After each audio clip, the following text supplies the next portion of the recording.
Las grandes productoras de cine en otra época amaban mucho más el arte y se comprometían. En este caso nos vamos a ir a comer, a almorzar, pero tiene look remate. ¿Qué es lo que decora este restaurante de una gran compañía de cine? Nada menos que Picassos, nada menos que un gran descubrimiento. Vamos a no distraerse con el tenedor, admiremos la obra y veamos en breve el remate de toda esta colección.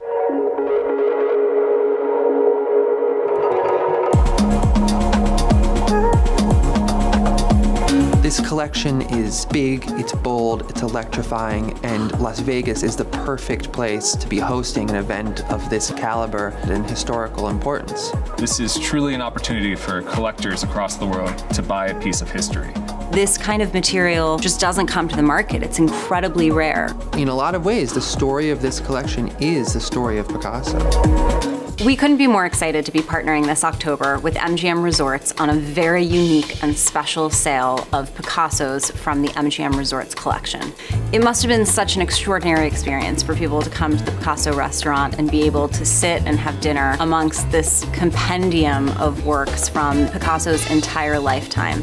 The Picasso restaurant is such a fixture of the Bellagio, and these paintings and ceramics are so well known by guests. So they have their own iconic stature within Las Vegas lore.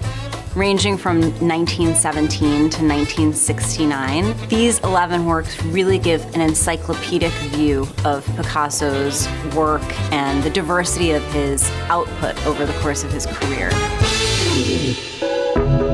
One of the highlights of the Picasso sale is Picasso's Femme au beret rouge-orange, this magnetic portrait of Marie-Thérèse Walter from 1938.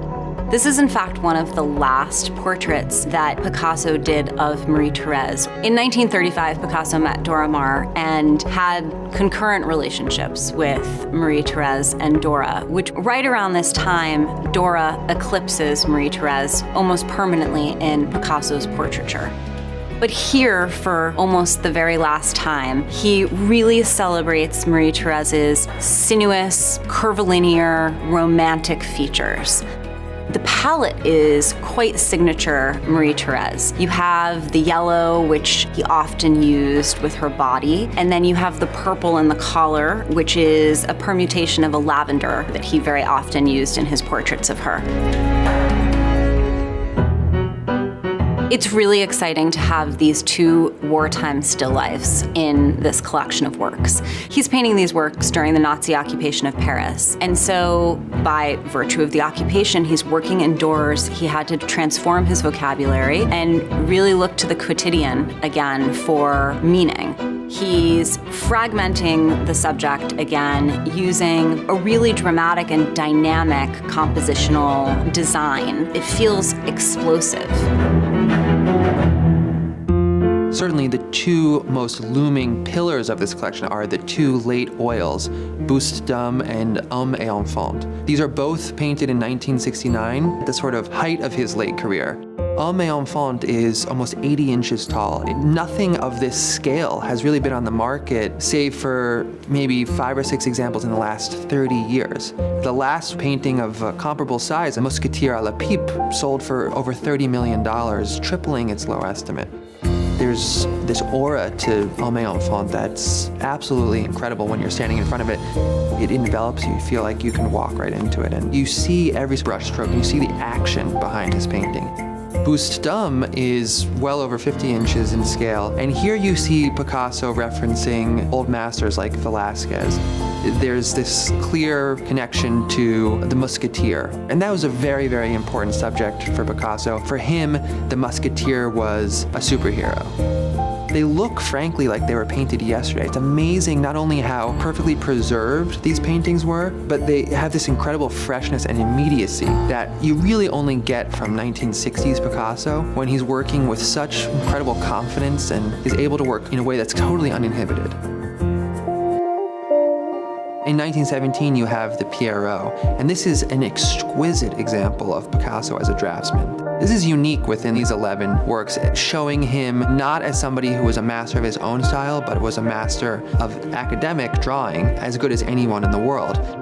And then on the other side, you have this work on paper, which is done also with ink, but also gouache in 1967. He's working with a lot of different media. He's kind of daubing gouache and watercolor and getting this very deep, very complex surface to be innovative and to experiment. The true highlight amongst the ceramic works in this group is a work that Picasso made in 1962 based on Manet's Déjeuner sur l'herbe. This painting was created 100 years prior, and it was truly revolutionary at the time, in part because it was so two-dimensional. Here we're looking at an object that, while its surface is rather flat, Picasso has incised into it and painted on top of it and created a real dimensionality. It's both a sculpture and it's a painting. Picasso, in 1946, goes to a town called Valoris in the south of France. This was a location where Picasso truly reinvented himself. We have a vase, we have a tile, and we have these small floor tiles that would have been used throughout France at the time. And Picasso takes each of these basic prefabricated forms and reinvents it through a little bit of remodeling and some incising and also coloration. Most of these works, they come from his estate and only entered the market years after he died. This is an opportunity in a small capsule to really learn so much about Picasso. Engaging with this collection, interfacing with it, experiencing it, seeing it in person, reading about it is a fabulous introduction to Picasso as an artist and to his market. I think what's so exciting about this group is that we see examples of Picasso's genius from every major period in his career. We see history playing out over a century in Europe through this artwork, and it's all been selected to hang together in this public space in Las Vegas.